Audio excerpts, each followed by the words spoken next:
नमस्कार मंडळी, मी कांचन नमस्कार मराठीमध्ये तुमचं स्वागत आहे। आपण आज करणार आहोत क्रिस्पी असे व्हेज कटलेट, जे तुम्ही पार्टी स्टार्टरसाठी झटपट बनवून ठेवू शकतात। मुलांनाही स्नॅक्सला देऊ शकतात। हेल्दी पण आहे कारण यामध्ये भरपूरशा भाज्या पण वापरलेल्या आहेत। व्हिडिओ शेवटपर्यंत बघा। चला तर मग रेसिपीला सुरुवात करूयात।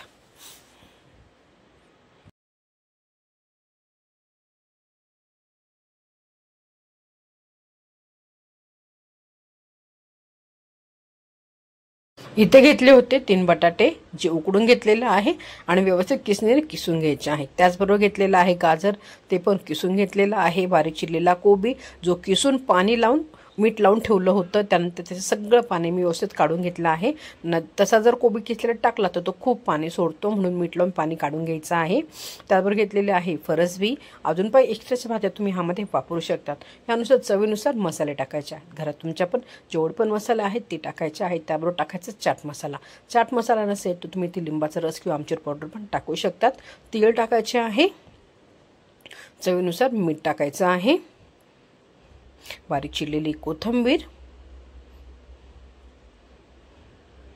आणि त्याबरोबर घेतलेलं आहे तांदळाचं पीठ आणि कॉर्नफ्लॉवर। याने छान क्रिस्पी होतात। हे मस्तपैकी एकजीव करायचं आहे आणि बिना पाणी टाकता याचा एक डो रेडी करून घ्यायचा आहे। वाटलं तर एकदम नॉर्मल थोडासा पाण्याचा हात घ्यायचा आहे, पण बिना पाण्याचा याच्यामध्येच माझा डो इथे रेडी झालेला आहे। त्यामुळे टाकलेला थोडासा खाण्याचा सोडा व्यवस्थित मिक्स करून घ्यायचा आहे। आणि आता याचे मी असे छोटेसे कटलेट करून घेणार आहे। तुमच्या आवडीच्या शेपप्रमाणे तुम्ही ते कटलेट बनवू शकतात।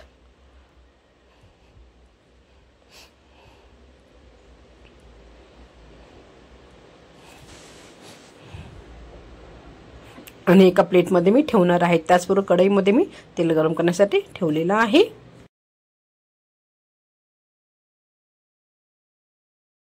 तेल गरम झालं की त्यामध्ये टाकणार आहे आपले कटलेट आणि छान क्रिस्पी होईपर्यंत दोन्ही साइडनी फ्राय करून घ्यायचे आहे। स्लो टू मीडियम फ्लेमवरच हे फ्राय करायचे आहे, नाही तर हे मधून कच्चे राहू शकतात।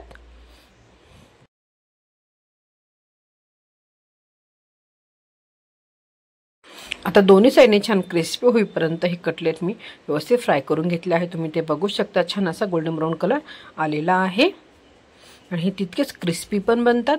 तुम्ही हे सॉस बरोबर, दह्याबरोबर की हिरव्या चटणी बरोबर पण खाऊ शकतात। हे मी आता काढून घेते आणि दुसरे कटलेट अशाच प्रकारे फ्राय करून घेते। तर इथे आपले क्रिस्पी असे कटलेट खाण्यासाठी रेडी झालेले आहे। तर रेसिपी घरी जरूर ट्राय करा। व्हिडिओ कोणताही करणार तर लाईक आणि शेअर जरूर करा आणि माझ्या चॅनलला सबस्क्राईब करायला विसरू नका। नोमज किचन मराठी बघितल्याबद्दल धन्यवाद।